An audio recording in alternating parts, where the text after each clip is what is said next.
واخيرا غزل المحله بيقدر اللي هو يفوز، والاسماعيلي بيفوز بنتيجه 1-0، والاهلي بيتعادل مع الاتحاد، او بمعنى اصح الاهلي بيتعادل مع المهدي سليمان، والزمالك يخسر من المصري بعد اداء كارثي في المباراه.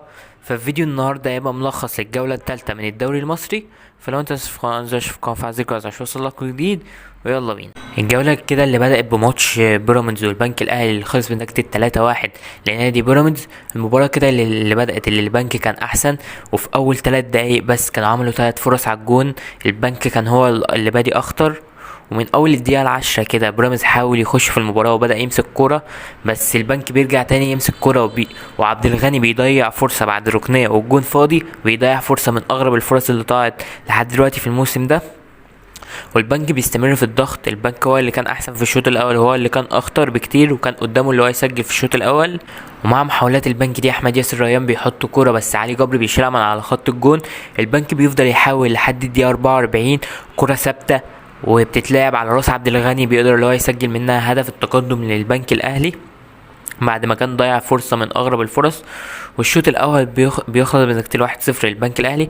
الشوط التاني كان عكس كل حاجة، بيراميدز هو اللي أحسن. بيراميدز من أول دقيقة 45 وهو نازل اللي هو هيجيب التعادل. في الدقيقة 49 مصطفى فتحي بعد عرضية من صديق أجولا تقريبا بيسجل، من مصطفى فتحي بيسجل هدف التعادل لنادي بيراميدز، وتبقى النتيجة 1-1. عشان بعديها على طول كده مصطفى فتحي بكرة مرتدة من الشناوي لمصطفى فتحي بيلعبها لصديق أجولا، بيقدر اللي هو يسجل منها الهدف التاني، وتبقى ريمونتادا سريعة كده لنادي بيراميدز في الشوط التاني. في أول الشوط التاني الكرة العرضية بتاعت هدف مصطفى فتحي كانت عن طريق مروان حمدي. بعد استقبال البنك للهدف التاني فضل يحاول اللي هو يسجل هدف التعادل، بس ما عرفوش. الشناوي كان بيتألق ودفاع البيراميدز كان بيتألق. بعد كده كرة عرضية من مصطفى فتحي، مروان حمدي بيطلع بدماغه يحطها، بتيجي في العارضة بتنزل لصديق أجولا بيسجل الهدف التالت والهدف التاني اللي في المباراة، وبيقتل أمل البنك الأهلي اللي هم ممكن يرجعوا في الماتش. وبتخلص المباراة بنتيجة 3-1. ريمونتادا كده سريعة للبيراميدز، يعني أول ماتش في الجولة ريمونتادا كده على طول. يعني شوط أول البنك الأهلي، شوط أول كان برتقاني، والشوط التاني لبيراميدز سماوي. الماتش التاني اللي كان ماتش يعني من امتع الماتشات بتاعت الجوله، وكان فيه جوان كتير. انبي ضد فاركو اللي خلص بنتيجه 4-3 لنادي فاركو. اكتر ماتش دخل فيه جوان الجوله دي 7 جوان. الماتش اللي بدايته كده اتاخرت بسبب عربيه الاسعاف كانت متاخره، او مش عارف بالظبط، بس هو كان بدا متاخر. شوط اول بيبدا بتهديد كده على طول لنادي فاركو بتسديده، لكن الحارس بيتالق وبتطلع ركنيه. وفاركو في اول دقيقتين حرفيا بيكونوا عملوا 3 فرص، بس بعديها انبي بيقدروا اللي هم يسجلوا الهدف الاول، بس الحكم بيلغيه. وبعد الرجوع للفار بيحسبوا وتبقى النتيجة 1-0 للانبي. كان من عرضية حلوة واحمد كلوشة حطها برجله حلوة قوي من تسديدة. بعد كده فضلت الهجمات هجمة هنا وهجمة هنا، بس بتيجي ضربة جزاء لنادي فاركو بيقدروا اللي هم يسجلوا منها الهدف التعادل. كانت ضربة جزاء من لمسة يد. وفضلت بقى هجمة هنا وهجمة هنا، بس فاركو اللي كان اخطر، فاركو اللي كان يقدر اللي هو يسجل. انبي فضل يحاول، بس بتيجي كده كوره غلطه من حارس انبي، عرضيه للاعب فاركو عمرو ناصر، بيقدر اللي هو يسجل منها الهدف التاني لفاركو والهدف التاني ليه في المباراه، وتبقى النتيجه 2-1، يعني هدف عكس سير المباراه. شوط تاني بيبدا كالعاده فاركو هو اللي بيبدا بالتهديد. فضلوا فاركو كده اخطر من اول 10 دقايق في الشوط التاني، بس من بعدها انبي بيقدروا يمسكوا الكوره وبيعملوا فرص خطيره لحد الدقيقه 84. ضربه جزاء لانبي بيقدر منها علي فوزي اللي هو يسجل هدف في التعادل، وتبقى النتيجه 2-2. وبعد كده هجمه لفاركو، كرة ثابتة بتتلعب سريعة بتسديدة ولا أروع من محمود جهاد، كله كان واقف مصدوم اللي هو شاطها من الحتة دي، شاطها من على الشمال خالص، بيقدر اللي هو يسجل منها الهدف، وتبقى النتيجة كده 3-2 لنادي فاركو. وفي الدقيقة 88 فاركو بيقضي على أمال إنبي وبيسجل الهدف الرابع، وتبقى النتيجة 4-2. وفي آخر دقيقة في المباراة إنبي بيجيلهم ضربة جزاء، علي فوزي بيقدر اللي هو يسجل منها الهدف الثالث، وتبقى النتيجة 4-3. يعني في أول 3 ماتشات في الجولة علي فوزي مسجل 3 أجوان، يعني هو متصدر ترتيب الهدافين دلوقتي. وبتخلص المباراة بنتيجة 4-3 لنادي فاركو. ماتش كده كان يعني جه في اخر الدقايق هو اللي اترزع اجوان من اول الدقيقة 73. انبي يسجل 88 فاركو يسجل بعديه انبي. ماتش كان ممتع، 7 اجوان، اكتر اجوان دخلت الجولة دي. الماتش التالت معانا كان الاهلي ضد الاتحاد اللي انتهى بنتيجة الواحد واحد بالتعادل، او بمعنى اصح عنوان المباراة الاهلي ضد المهدي سليمان، او الاهلي بيتعادل مع المهدي سليمان. في البداية كده النادي الاهلي كان نازل بتشكيلة الشناوي في حراسة المرمى، على اليمين اكرم توفيق، وعلى الشمال يحيى عطية الله وخالد عبد الفتاح ورامي ربيعة. نص الملعب اللي كان نقطة من نقط ضعف الأهلي في المباراة دي كوكا وإمام عاشور والسولية، على اليمين طاهر، وعلى الشمال حسين الشحات وكهربا راس حربة. في البداية التلاتة اللي في نص الملعب مفيش منهم واحد بيلعب رقم 6، مفيش منهم لاعب اللي هو بينزل ما بين المدافعين وبيستلم وبيقدر ويفتح زاوية للتمرير. يعني مفيش لاعب في الأهلي بيعملها غير مروان عطية. فدي كانت من أكبر نقاط ضعف الأهلي، هو تركيبة الثلاثي بتاعت نص الملعب بتاعت الماتش ده، اللي كانت كوكا وإمام وعمرو السولية. إمام عاشور لما كان في الزمالك كان بيأدي في 6 دي، كان بينزل وبياكل النجيلة. دلوقتي لما شاف في الأهلي اللي هو مطلوب منه أدوار هجومية وبقى خلاص منتمي اكتر للهجوم، مبقاش يعمل ادوار دفاعيه. حتى جون الاتحاد كان جاي من خطأ من كوكا. نقطة الضعف التانية هي غياب وسام ابو علي. ان غاب وسام ابو علي غاب هجوم الاهلي بالكامل. احنا شفنا دلوقتي كهربا لا يصلح اللي هو يبقى المهاجم البديل للنادي الاهلي حرفيا.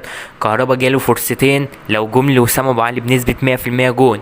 يعني المهدي سليمان متألق وعامل ماتش جامد قوي. بوفون المهدي سليمان عامل ماتش جامد قوي، بس الكور اللي جات كهربا حرفيا كان بيمرن المهدي سليمان في الماتش. يعني لو وسام ابو علي اللي كان بيلعب، وسام ابو علي كان الفرصتين اللي جم لكهربا، اللي واحده بدماغه دي والتانيه كان وسام ابو علي 100% هيحطهم جون. فلازم النادي الاهلي يبحث عن مهاجم نفسه وسام ابو علي يبقى بديل ليه.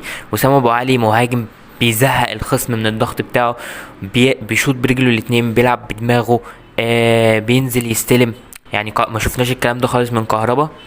المهدي سليمان بيتألق طول الشوط الاول، ضربة جزاء بتتحسب للنادي الاهلي في الشوط الاول، امام عاشور بيضيعها. والشوط التاني بينزل لعيبة الاهلي كانت احسن، بس دفاع الاتحاد كان مصحصح، والمهدي سليمان كان صاحي وبيقدر اللي هو يتألق. بس للاسف ضربة جزاء بتيجي لعمرو السولية، بيقدر اللي هو يسجل منها هدف التقدم للنادي الاهلي، تبقى النتيجة 1-0.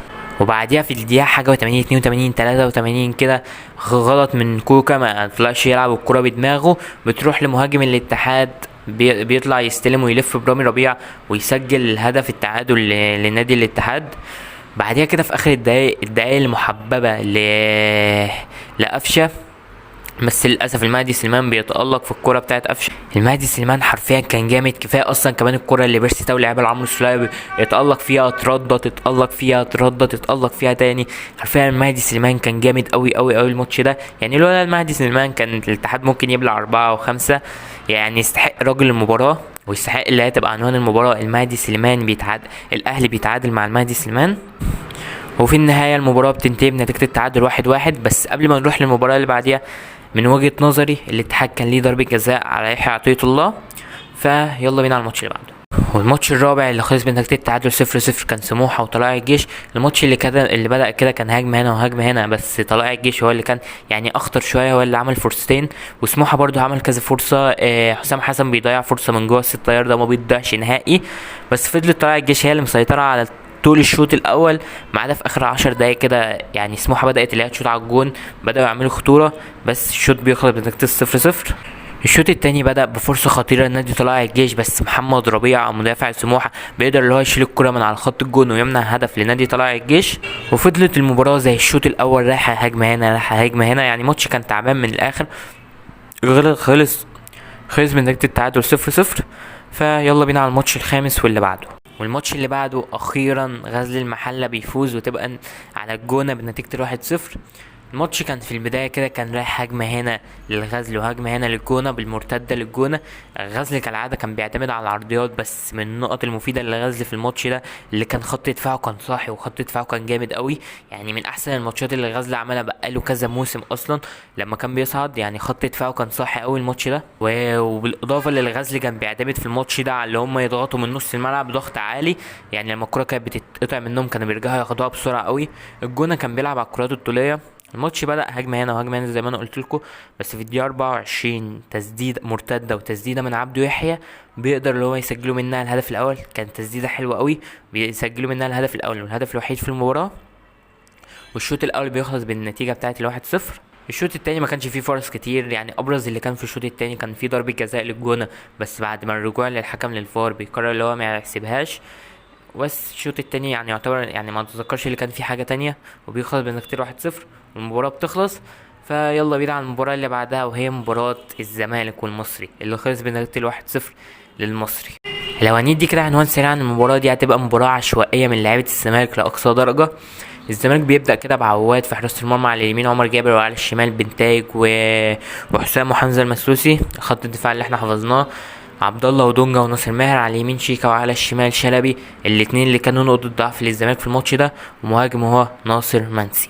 الشوط اول كان سيء سيء سيء لاقصى درجه من لعيبه الزمالك، وكان في لاعب عشوائي من لعيبه الزمالك، عكس المصري اللي كان منظم وكان بيضغط ضغط عالي وبيقدروا اللي هم ياخدوا الكرة. وكان هدفهم مستحق وكان هدفهم مستحق في الشوط الاول، كان لازم يطلعوا بهدف بعد ما عملوا كرة عرضية. عمر جابر مش عارف كان بيسيبها لمين، وعواد اللي هو طلع يقول هي كده خلاص دخلت. يعني هو عمر جابر وعواد يتحملوا مسؤولية الهدف، بس كان المسؤولية الاكتر اللي يتحملها عمر جابر، والشامي بيقدر اللي هو يسجل هدف التقدم والهدف الوحيد للنادي المصري. شوط تاني كان سيطرة بالطول والعرض للاعيبة الزمالك، بس ما كانش فيه غير كام فرصة بس. هي كانت كرة ناصر ماهر اللي اتعملت في العارضة وبتترد لمشلاك اللي بيضيعها، وكان مشلاك في الشوط الأول ضيع كرة بعد تمريرة حلوة قوي من ناصر ماهر. أنا مش عارف بقى هو كان عايز يعملها لوب ولا ايه، هي الكرة اترفعت سنتي من على الأرض، فدي اللوب بتاعتك، هي دي اللوب. في كذا حاجة كده سريعة نتكلم فيها عن المباراة، مش هناخد فيها وقت كتير يعني. مصطفى شلبي او مصطفى شلبوكة، يعني في البداية لما كان في بدايته مع الزمالك كان بياخد الكرة على الخط وبيجري. دلوقتي ما ولا بقى يعمل يجري ولا بيعمل حاجه جديده اللي هو يخش جوه، ده بيقف بياخد الكره يتنيه واقف على الخط ويقوم مرجعها ورا. ده بينتاج بيطلع من ورا اللي هو عايز الكره، عايز يلعب عرضيه ما بيلعبهولوش. مصطفى شلبي بياخد الكره يقوم مرجعها لورا. يعني حرفيا هو كفايه كده على مصطفى شلبي، لازم يقعد دكه بقى، تشوفوا الكوباديل بقى تجيبوه في يناير او تعملوا اي حاجه. تاني حاجه وهي شيكابالا كفايه قوي كده بقى، كفايه مش هنقدر نتكلم عليه كتير بس كفايه. يعني عبد الله السعيد اللي هو اكبر منك، انت شوف بيعمل ايه في ال 18 بتاعت الزمالك، بيضرب سبرنت ويروح يقطع الكره من ال 18 بتاعت الزمالك وبيرجع الكره وبيعمل كل حاجه. انت ضربت سبرنت واحد انت طلعت واتصبت بره، فكفايه قوي كده على شيكابالا. تالت حاجه، مين هذا المشلاك؟ من اين اتيت بهذا المشلاك يا كابتن حسين لبيب؟ مين ده؟ يعني انت قلته اللي بيتميز بيه السرعه، احنا ما شفناش سرعه من اللاعب. احنا مش اللاعب بيضيع كرة انفراد عايز يعملها لوب، ما شفتش لوب. بيضيع رأسية بعد كرة ناصر ماهر اللي اتحطت في العارضة، بيلعبها كده مش فاكر مين اللي كان واقف للجون المصري، لمحمود جاد، بيمسكها في ايده. يعني مين مشلاك ده؟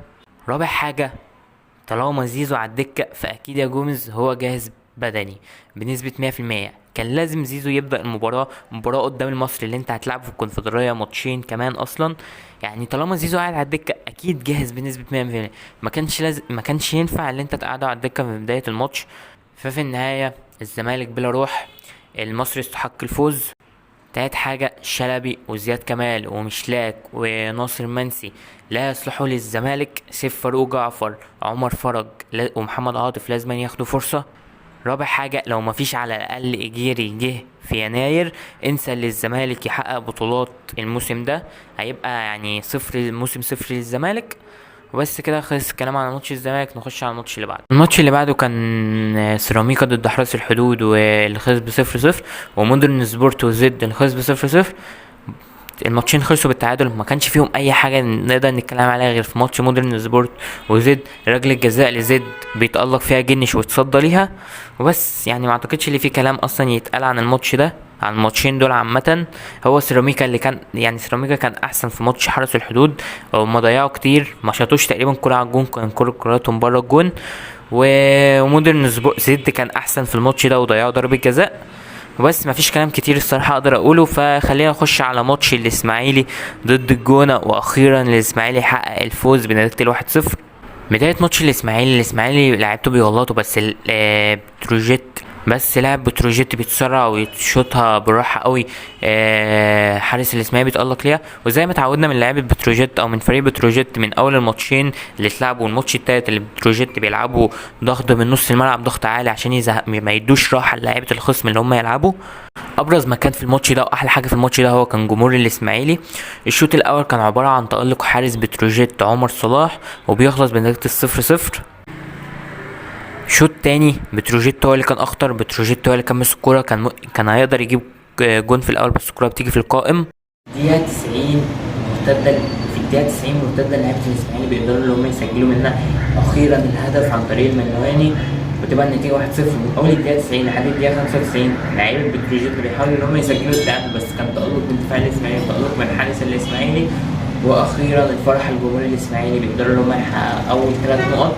كده تقريبا الإسماعيلي معاه 4 نقط، وهي ترتيب الجولة الأهلي والاتحاد وبيراميدز التلاتة في الأول ب7 نقط، ومعهم النصري والزمالك في المركز الخامس ب6 نقط.